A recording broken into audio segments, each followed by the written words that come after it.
നിങ്ങളാണ് ശരിയെന്ന് അവർ പറയും. നിങ്ങൾക്ക് കൈതരും.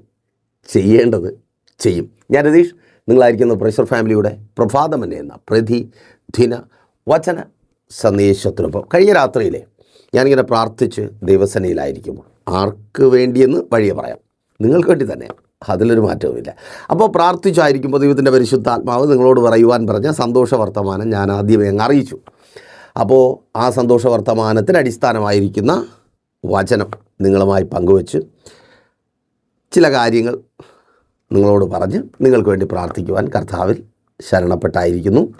അപ്പോൾ വളരെ പ്രതീക്ഷയോടെ പ്രാർത്ഥനയോടെ ഒപ്പം വന്നാട്ടെ. ആ വാക്യത്തിലേക്ക്, അതെ നിങ്ങളായിരുന്നു ശരിയെന്ന് അവർ പറയും എന്ന് ഞാൻ പറഞ്ഞില്ലേ. അവർ അത് എഗ്രി ചെയ്യും, കൈ തരും. തീർന്നില്ല. നിങ്ങൾക്ക് വേണ്ടി ചെയ്യേണ്ടത്, നിങ്ങൾ ശരിയല്ല, നിങ്ങൾ തെറ്റാണെന്ന് പറഞ്ഞ് നിങ്ങൾക്ക് വേണ്ടി ചെയ്യേണ്ടത് ചെയ്യാതെ മാറി നിൽക്കുന്നവർ ചെയ്യേണ്ടത് ചെയ്യും എന്ന് പറഞ്ഞ് ആ ദൂതിനുള്ള വാക്യമാണ് യോബിൻ്റെ പുസ്തകം 42-ാം അധ്യായം 11-ാമത്തെ വാക്യം. അവിടെ ഇങ്ങനെ രേഖപ്പെടുത്തപ്പെട്ടിരിക്കുന്നു: അവൻ്റെ സകല സഹോദരന്മാരും സഹോദരിമാരും മുമ്പേ അവന് പരിചയമുള്ളവരൊക്കെയും അവൻ്റെ അടുക്കൽ വന്ന്, അവിടെ തൊട്ടാണ് നമ്മുടെ വാക്യം, മുമ്പേ അവന് പരിചയമുള്ളവരൊക്കെയും അവൻ്റെ അടുക്കൽ വന്ന് അവൻ്റെ വീട്ടിൽ അവനോടുകൂടെ ഭക്ഷണം കഴിച്ചു. തീർന്നില്ല. ഇനി വളരെ ശ്രദ്ധിക്കേണ്ടത്, യഹോവ അവൻ്റെ മേൽ വരുത്തിയിരുന്ന സകല അനർത്ഥത്തെയും കുറിച്ച് അവർ അവനോട് സഹതാപം കാണിച്ച് അവനെ ആശ്വസിപ്പിച്ച് ഓരോരുത്തനും അവന് ഓരോ പൊൻനാണ്യവും ഓരോ പൊന്മോതിരവും കൊടുത്തു. ഈ ഭാഗത്തിൽ ഒരു ചെറിയ വിശദീകരണം തന്ന് ഞാൻ എൻ്റെ ചിന്തയിലേക്ക് നിങ്ങളോടൊപ്പം കടന്നു വരുവാൻ ആഗ്രഹിക്കുന്നു. ശ്രദ്ധിച്ചോ. ഒന്ന്, മുമ്പേ അവന് പരിചയമുള്ളവരൊക്കെയും. അപ്പോൾ അവൻ്റെ പരിചയക്കാരാണ്. ആരാണ്? യോബിൻ്റെ പരിചയക്കാരാണ്. ആ പരിചയക്കാർക്ക് വേണ്ടി യോബ് ഒരു കാര്യം ചെയ്യുന്നുണ്ട്.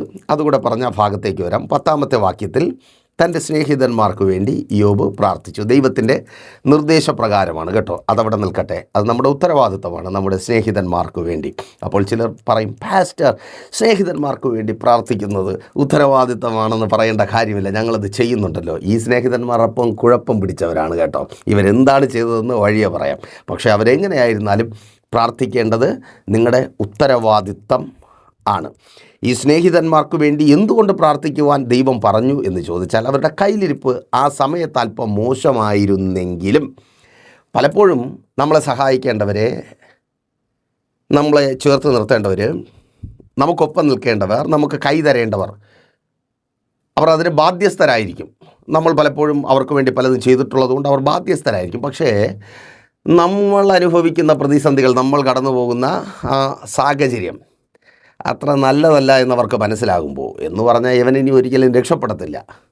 ഒരു സാധ്യതയും നമ്മിൽ കൽപ്പിക്കുവാൻ കഴിയാതെ വരുമ്പോൾ അവർ പൊടിയും തട്ടി മിണ്ടാതെ പോകുവാൻ ശ്രമിക്കാറുണ്ട്. വെറുതെ അങ്ങ് പോയാൽ ഓക്കെ, വിട്ടുകളയാം.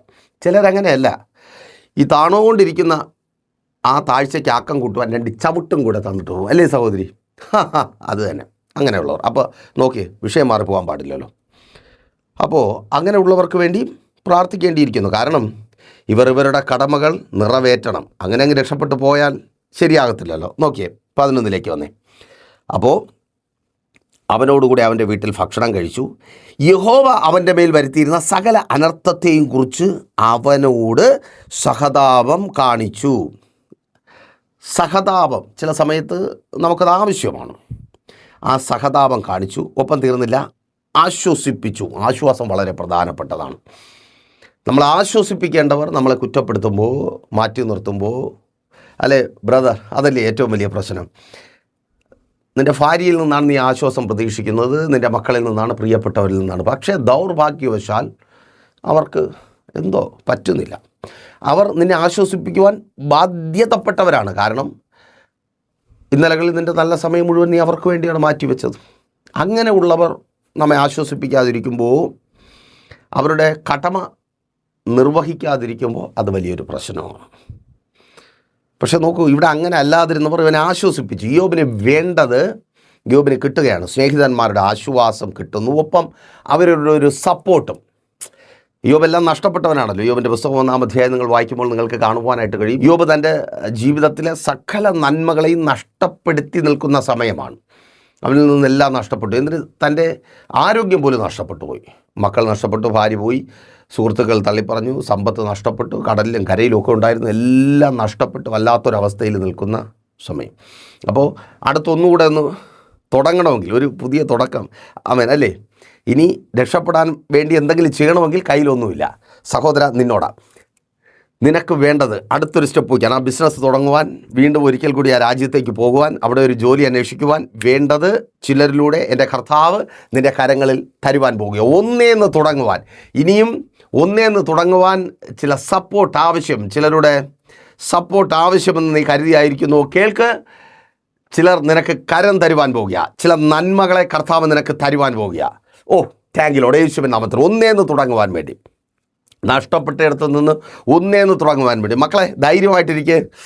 നിങ്ങൾ പ്രതീക്ഷിക്കുന്നവർ നിങ്ങൾക്ക് കരം തരുവാൻ പോകുക. സഹോദരി, ഒന്നുകൂടെ ആ എക്സാം എഴുതണമെന്ന് ആഗ്രഹമുണ്ട്, പക്ഷേ ഭർത്താവിൻ്റെ ഇപ്പോഴും തന്നെ സംസാരമായി, എൻ്റെ മോൻ കഷ്ടപ്പെട്ടുണ്ടാക്കണം മുഴുവൻ ഇവൾ പരീക്ഷ എഴുതിത്തേക്കും. അയ്യോ അല്ലേ, പുള്ളി എന്നെ സഹായിക്കണം. പിന്നെ ഇപ്പോൾ പരീക്ഷ എഴുതി ജോലിയൊക്കെ കിട്ടി, ഈ പറയുന്നവരൊന്നും കാണത്തില്ല, നിങ്ങളാ ചേർത്ത് വയ്ക്കേണ്ടത്, സന്തോഷിക്കേണ്ടത്. അപ്പോൾ പുള്ളി തന്നെ സഹായിക്കും. കുറ്റം പറയുന്നത് പുള്ളി തന്നെ, അവർ തന്നെ സഹായിക്കണം. അതെ, കൈ നീട്ടുവാൻ പോകുക. അപ്പോൾ വേണ്ടത് ചെയ്തു. നോക്കൂ, ഈ യോബ് താൻ വലിയ കഷ്ടതയിലായി. യോബിൻ്റെ പുസ്തകം 2-ാം അധ്യായം 11-ാമത്തെ വാക്യത്തിലേക്ക് വരുമ്പോൾ യോബിൻ്റെ ജീവിതത്തിലെ ഒരു സെക്കൻഡ് ഫേസ് ആരംഭിക്കുകയാണ്. ഫസ്റ്റ് ഫേസ് യോബെല്ലാം നഷ്ടപ്പെട്ടവനായിരുന്ന ഒരു സാഹചര്യം. അടുത്ത് യോബിൻ്റെ ജീവിതത്തിൽ അടുത്തൊരു സ്ഥലം, മീൻസ് നമ്മുടെ ജീവിതത്തിൽ വലിയ പ്രതിസന്ധികളും കഷ്ടനഷ്ടങ്ങളും ഒക്കെ വരുമ്പോൾ, എല്ലാം നഷ്ടപ്പെട്ടവരായി നമ്മൾ മാറുമ്പോൾ നമുക്ക് അടുത്ത് വേണ്ടത് ബലപ്പെടുത്തലാണ്, ശക്തിപ്പെടുത്തലാണ്, ആശ്വാസമാണ്. അല്ലേ മക്കളെ? അതാ കിട്ടാതെ പോകുന്നത്. ചിലപ്പോൾ അവരുടെ സങ്കടം കൊണ്ടായിരിക്കാം കൈ തരാത്തത്, മാറി നിൽക്കുന്നത്, കുറ്റം പറയുന്നത്. നീ പഠിക്കാത്തതുകൊണ്ടാണ്, നീ മുടിഞ്ഞോ, നീ ഒറ്റ ഒരുത്തം കാരണം ഞങ്ങളെ സമാധാനവും പോയി സന്തോഷവും പോയി, അങ്ങനെയൊക്കെ കേട്ട് മടുത്തല്ലേ. നോ, അവർ നിനക്ക് കരം തരാൻ പോവുക. താങ്ക് യു ലോർഡ്, യേശുവിൻ നാമത്തിൽ. മോളെ, ധൈര്യമായിട്ടിരിക്കുക. നിൻ്റെ അപ്പനും അമ്മയും നിന്നോട് കൂടെ കാണും. അവരങ്ങനെ ഒന്നും ഇട്ടിട്ട് പോകത്തൊന്നുമില്ല. സിസ്റ്ററെ, നിൻ്റെ ഭർത്താവ് നിന്നോട് കൂടെ കാണും, നിൻ്റെ ഭാര്യ, ബ്രദർ നിന്നോട് കൂടെ കാണും, നിങ്ങളുടെ പ്രിയപ്പെട്ടവർ. പാസ്റ്റർ, പ്രാർത്ഥിക്കും. ഒരു പുതിയ തുടക്കത്തിനുള്ളത് കർത്താവ് കരങ്ങളിൽ തരും. അവിടെ നിനക്കൊപ്പം നിൽക്കേണ്ടവർ, അതെ, ആ രാജ്യത്ത് നിനക്കൊപ്പം നിൽക്കേണ്ടവർ നിനക്കൊപ്പം നിൽക്കും. അവരെ നിന്നിലേക്ക് എൻ്റെ കർത്താവ് കൊണ്ടുവരും. അപ്പോൾ ആ സെക്കൻഡ് ഫേസ് ആരംഭിക്കുന്നിടത്തു നിന്ന് ആശ്വാസം പ്രതീക്ഷിച്ചായിരിക്കുന്നു, വേറെ ഒന്നും ചെയ്തില്ലെങ്കിലും ഒന്ന് ആശ്വസിപ്പിക്കാം. ആശ്വാസം പ്രതീക്ഷിച്ചായിരിക്കുന്ന യോബ് കേൾക്കുന്ന കുറ്റങ്ങൾക്കും പഴിക്കും പരിഹാസത്തിനും ഒരു കുറവുമില്ല. ഇപ്പോഴുള്ള പ്രശ്നം ഇതാണല്ലേ സഹോദര. അവിടെ ഈ പ്രശ്നം വന്നപ്പം മുതൽ യുദ്ധത്തിൻ്റെ കാരണം പോലും നീ എന്നാ. ഇപ്പം നാട്ടിലൊക്കെ കരകമ്പി അങ്ങനെ യുദ്ധം ഉണ്ടാകാൻ കാരണം നീ എന്നാ. അതൊരു വല്ലാത്ത പ്രശ്നമാണ്. കൊറോണ വരാൻ കാരണം നീയാണ്, വെള്ളപ്പൊക്കം ഉണ്ടാകാൻ കാരണം നീയാണ്, സാമ്പത്തിക മാന്ദ്യം ഉണ്ടാകാൻ കാരണം നീയാണ്, രാജാവ് നിയമം മാറ്റിയതിന് കാരണം നീയാണ്. അയ്യോ പറയണ്ട, എല്ലാത്തിനും കുറ്റം നിനക്കാം. നോക്കൂ, അപ്പോൾ ആശ്വാസം പ്രതീക്ഷിച്ച് യോബിൻ്റെ അടുക്കൽ വരുന്നു. 5 കാര്യങ്ങൾ ഞാൻ വേദപുസ്തകത്തിൽ നിന്ന് നിങ്ങളുടെ ശ്രദ്ധയ്ക്കായി മുൻപോട്ട് വയ്ക്കാം. ഒന്നാമതായിട്ട് യോബിൻ്റെ അടുത്ത് ആശ്വസിപ്പിക്കാനായിട്ട് വരുന്നു. ആശ്വസിപ്പിക്കാൻ വരുമ്പോൾ യോബിനെ കാണുമ്പോൾ, യോബിനെ അതുവരെ കണ്ടത് എങ്ങനെയാണ്? നല്ല വസ്ത്രമൊക്കെ ധരിച്ച്, നല്ല ദാസന്മാരുടെ അകമ്പടിയോടെ, ഒരു സമ്പന്നനായിട്ട് നല്ല ആഹാരമൊക്കെ കഴിച്ചു സെറ്റായിട്ടിരിക്കുന്ന യോബിനെ അവർ കണ്ടിട്ടുള്ളത്.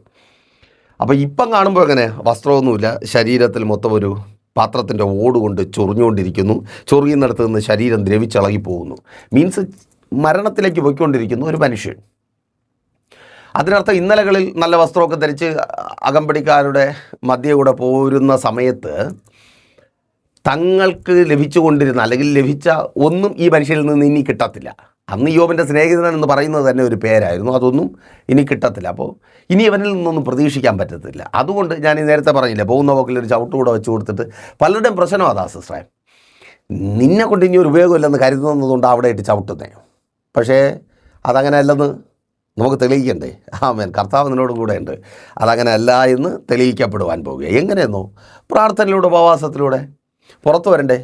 നിൻ്റേത് മാത്രമായൊരു വിഷയത്തിനുണ്ട് ബ്രദർ നിന്നോടും കൂടെ. മക്കളെ മറക്കണ്ട, ഒരു ഉപവാസ പ്രാർത്ഥന ക്രമീകരിച്ച് നീ തന്നെ ശരി, നീ പറഞ്ഞതാണ്ടി ശരി, നീ പറഞ്ഞതാ മോനെ ശരി എന്ന് പറയിക്കുന്ന ആ അനുഭവത്തിലേക്ക് എത്തുവാൻ നിങ്ങൾ ആഗ്രഹിക്കുന്നുണ്ടെങ്കിൽ നിങ്ങൾ ലോകത്തിൻ്റെ ഏത് ഭാഗത്തായിരുന്നാലും പ്രഷർ ഫാമിലിക്കൊപ്പം ചേർന്ന് ഉപവസിക്കുവാനുള്ള അവസരമുണ്ട്. കോൺടാക്ട് ചെയ്തോ, കൂടുതൽ വിവരങ്ങൾ അറിയിക്കാം. അപ്പം നോക്കിയേ, യുവമാർ വന്നിട്ട് ആദ്യമായിട്ട് പറഞ്ഞ കുറ്റം, സങ്കടപ്പെടണ്ട, യോബിൻ്റെ പാപത്തിൻ്റെ ശിക്ഷയാണിത്. നോക്കൂ, വിശുദ്ധ വേദപുസ്തകത്തിൽ ദൈവവും പിശാചും മനുഷ്യരും ഒരുപോലെ സാക്ഷ്യം പറഞ്ഞ, മീൻസ് നല്ലവനെന്ന് പറഞ്ഞ ഒരു വ്യക്തി വേറെ കാണത്തില്ല. പിശാച് ഒരിക്കലും ഒരുത്തരെക്കുറിച്ച് നല്ലത് പറയത്തില്ല, പക്ഷേ യോബിനെ കുറിച്ച് നല്ലത് പറഞ്ഞു. അത്ര നല്ലവനാ പുള്ളി. ദൈവവും പറഞ്ഞു, മനുഷ്യരും പറഞ്ഞു. അത്രമാത്രം നല്ലവനായ ഒരു മനുഷ്യൻ, ആ മനുഷ്യൻ്റെ അടുത്ത് വന്നിട്ട് പറയുന്നത് നിൻ്റെ പാപത്തിൻ്റെ ഫലം. അതല്ലേ ബ്രദറെ, കൂട്ടായ്മയുടെ അനുഭവത്തിലായിരിക്കുമ്പോഴും ആദ്യമൊക്കെ പ്രാർത്ഥനയും ഉപവാസവും എല്ലാം കാണും. പക്ഷേ പിന്നെ നമ്മൾ കടന്നു പോകുന്ന പ്രശ്നം അല്പം കഠിനമാണെങ്കിൽ, അതിൽ നിന്നൊരു പുറത്തുവരവ് ദീർഘിക്കുകയാണെങ്കിൽ അവരെന്തു പറയും, എന്തോ കാര്യമായിട്ടുള്ള പാപമുണ്ട്, അല്ലെങ്കിലൊന്നും ഇങ്ങനെ ഉണ്ടാകത്തില്ല, എന്തോ ഉണ്ട്. മനസ്സിലായില്ലേ? അവർ തന്നെ പാപത്തിൻ്റെ കണക്കെടുക്കുവാനായിട്ട് തുടങ്ങും. സംശയമുണ്ടോ? ബൈബിൾ അത് സാക്ഷ്യപ്പെടുത്തുന്നുണ്ട്. യോഹന്നാൻ സുവിശേഷം 9-ാം അധ്യായം 2-ാമത്തെ വാക്യത്തിൽ യേശുവിൻ്റെ ശിഷ്യന്മാർ ഒരു കുരുടനെ കണ്ട ഉടനെ ചോദിക്കുന്നത് എന്താ? യേശുവിനോടെ, ഇവൻ്റെ അപ്പനാണോ അമ്മയാണോ പാപം ചെയ്തത്? അപ്പോൾ പാപം, അത് നിങ്ങളുടെ പാപമാണെന്ന് പറഞ്ഞല്ലേ. ഇത്രയൊക്കെ പള്ളിയിൽ പോയിട്ട് ഇത്രയൊക്കെ ആരാധിച്ചിട്ടും പാപമാണ്, എന്തിനാ പാപമാണ്, പാപം ചെയ്തിട്ട് അപ്പോൾ ഒന്ന്. രണ്ടാമതായിട്ട് അവന്മാർ പറഞ്ഞത് യോബിൻ്റെ വിശ്വാസം കാപട്യമാണ്, അല്ലെങ്കിൽ യോബ് നീതിമാനായിട്ട് നടക്കുന്നത് കാപട്യവും വഞ്ചനയുമാണ്. ദൈവത്തെ പറ്റിച്ചിട്ട് പുറമേ ഭക്തനായിട്ട് അഭിനയിച്ച് നടക്കുന്ന കള്ളൻ യോബ്. സങ്കടം വരുമല്ലേ? ഇത്രയൊക്കെ വിട്ടുകളഞ്ഞ് ഇത്ര സന്തോഷങ്ങളൊക്കെ മാറ്റിവെച്ച് ഇതെല്ലാം ചെയ്ത് ജീവിക്കുന്നവരാ പറയുന്നത്. ലോകപ്രകാരം ലോകത്തിൻ്റെ സന്തോഷങ്ങളെല്ലാം അനുഭവിച്ച് ജീവിക്കുന്നവരാ, പല ഇഷ്ടങ്ങളും വേണ്ട എന്ന് വെച്ച് ദൈവം മതി എന്ന് പറഞ്ഞ് ജീവിക്കുന്നത് നമ്മളെ നോക്കി പറയുമ്പോൾ ഭയങ്കര സങ്കടം വരുമല്ലേ? സങ്കടപ്പെടേണ്ടെന്നേ. ആമേൻ. അവർ തന്നെ അഭിപ്രായം മാറ്റുവാൻ പോകുക. നീ ശരിയെന്ന് പറയുന്ന നാളുകൾ, സഹോദര സഹോദരി, മാതാവേ പിതാവേ, മക്കളെ കേൾക്ക്.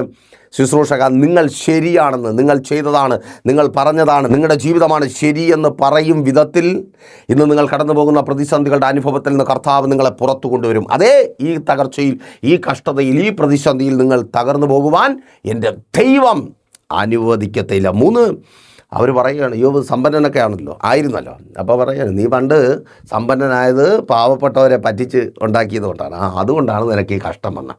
അതൊരു വലിയ ഇതാണ്. നമ്മളൊരുപാട് കഷ്ടപ്പെട്ട ഒരു ബിസിനസ് ചെയ്താൽ, ജോലി ചെയ്ത് മറ്റും മാറ്റിവെച്ചാൽ, യുവമാരൊക്കെ എന്ത് ചെയ്ത്, ജോലി ചെയ്ത് മാറ്റിവെക്കേണ്ട സമയത്ത് മാറ്റിവെച്ചാൽ വെള്ളം അടിച്ചും തോന്നിയ പാടെയും ജീവിച്ചും കളഞ്ഞു, അതിനെ കൊണ്ട് നശിപ്പിച്ചു. അപ്പോൾ കഷ്ടപ്പെട്ട് ദൈവസന്നിധിയിൽ വിശ്വസ്തയോടെ നിന്ന് മാറ്റിവെക്കേണ്ടത് മാറ്റിവെച്ച് നല്ലൊരു ജീവിതം മുൻപോട്ട് കൊണ്ടുപോയി നിനക്ക് എന്തോ മിച്ചമുണ്ടായി, അല്ലെങ്കിൽ നീ ചെയ്ത കാര്യങ്ങളിൽ സക്സസ് ആയി, കർത്താവ് കൂടിരുന്നു. അതിൻ്റെ ഫലത്തിനെയാണ് പറയുന്നത്. നീ പറ്റിച്ചെടുത്തു, അപഹരിച്ചു, നീ കള്ളനാണ്, നീ അവരെ നിന്ന് പറ്റിച്ചെടുത്തു, ഞങ്ങളെ നിന്ന് പറ്റിച്ചെടുത്തു. അയ്യോ പറയണ്ട. ആമേൻ. 3, അഹങ്കാരി. യോബിന് ഭയങ്കര അഹങ്കാരം എന്നാണ് പറയുന്നത്. ആമേൻ. അത് സ്വാഭാവികമായിട്ട് നമ്മളിൽ വലിയ കുറവുകളൊന്നും കാണാൻ പറ്റുന്നില്ലെങ്കിൽ, ഞാനീ പറയുന്ന ദൈവസന്നിധിയിൽ നമ്മൾ നീതിമാന്മാരെന്നല്ല അതിനർത്ഥം. ദൈവസന്നിധിയിൽ നമ്മൾ കുറവുള്ളവരാണ്. നമ്മുടെ നോട്ടം, ചിന്ത, നിരൂപണം, കൊടുക്കൽ വാങ്ങലൊക്കെ ദൈവസന്നിധിയിൽ കുറവുള്ളത് തന്നെയാണ്. വചനം പറയുന്നു, സഹോദരനെ നിസ്സാരാ എന്ന് പറഞ്ഞാൽ അഗ്നി നരകത്തിന് യോഗ്യനായി. യേശുവിൻ്റെ വാക്കുകളാണ്. അപ്പോൾ നിങ്ങളോട് പറയുന്ന ഒരു സഹോദരൻ്റെ വാക്കിന് വില കൽപ്പിച്ചില്ലെങ്കിൽ നിങ്ങൾ അഗ്നി നരകത്തിന് യോഗ്യരാണ്. ഞാനും ഓക്കെ, അതല്ല ഞാനിവിടെ പറഞ്ഞത്. നമ്മൾ മാന്യമായിട്ട് നമ്മുടെ കാര്യം നോക്കി ജീവിച്ചിട്ട് ചെറിയ കുറ്റങ്ങളൊക്കെ കേൾക്കേണ്ടി വരുമ്പോൾ, ചെറിയല്ല വലിയ കുറ്റങ്ങളൊക്കെ കേൾക്കേണ്ടി വരുമ്പോൾ സ്വാഭാവികമായിട്ട് നമ്മൾ മറുത്ത് പറയും. അപ്പോൾ അഹങ്കാരി എന്ന് പറയും. 5, ഇപ്പം മാനസാന്തരപ്പെടുന്നില്ല. അത് മാനസാന്തരപ്പെടാത്തതുകൊണ്ടാണ്. നീ ഗുണപ്പെടണം, നീ ശരിയാവണം.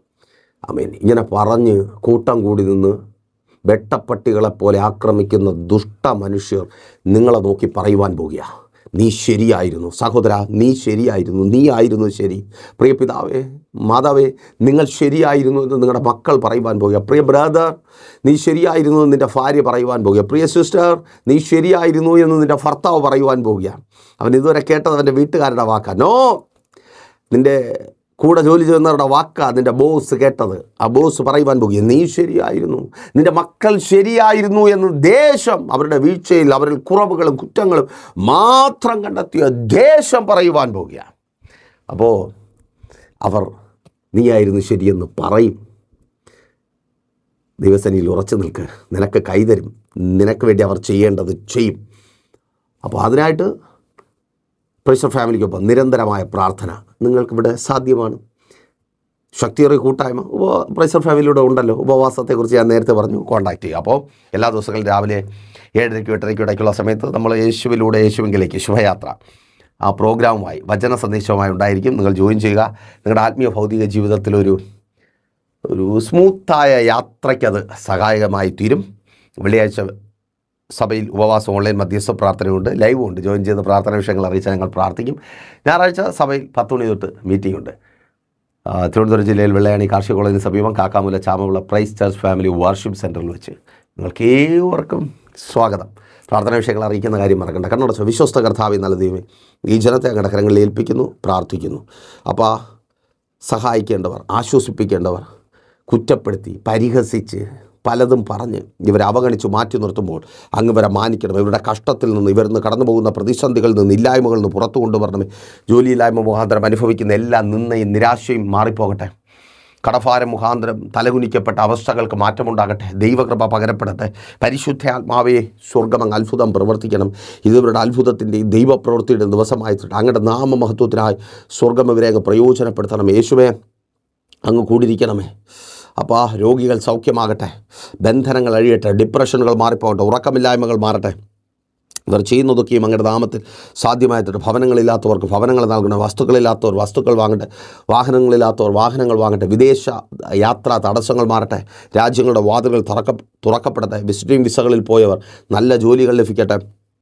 കുടുംബത്തിനകത്ത് സമാധാനവും സന്തോഷവും ഉണ്ടാകട്ടെ. മദ്യപാന വ്യഭിചാര വെറിക്കൂത്തുകൾ മാറിപ്പോകട്ടെ. PR ലഭിക്കട്ടെ. വർക്ക് പെർമിറ്റുകൾ ലഭിക്കട്ടെ. എല്ലാ തടസ്സങ്ങളും മാറട്ടെ. നിങ്ങളെ വിദേശത്ത് നിർത്തത്തില്ല എന്ന് വാദിച്ചു വെല്ലുവിളിക്കുന്ന ശത്രുവിൻ്റെ എല്ലാ പദ്ധതികളും അഴിഞ്ഞു മാറട്ടെ. സ്വർഗ്ഗമങ്ങ് പ്രവർത്തിക്കുന്ന കൃപയ്ക്കായി സ്തുതിക്കും. ശുശ്രൂഷകന്മാർ അനുഗ്രഹിക്കപ്പെടട്ടെ. പിതാവിൻ്റെയും പുത്രൻ്റെയും പരിശുദ്ധാത്മാവിൻ്റെയും നാമത്തിൽ തന്നെ ആമേൻ. അപ്പോൾ മറക്കണ്ട, നിങ്ങളുടെ വിലയേറിയ അഭിപ്രായങ്ങളും നിർദ്ദേശങ്ങളും അറിയിക്കുകയും വേണം. നിങ്ങളുടെ പ്രിയപ്പെട്ടവരെയും പ്രൈസർ ഫാമിലിക്കൊപ്പം ചേർത്ത് നിർത്തുക. അപ്പോൾ നമ്മൾ ഒരുമിച്ച് മുൻപോട്ട് പോകും. പ്രാപിക്കേണ്ടത് പ്രാപിക്കും.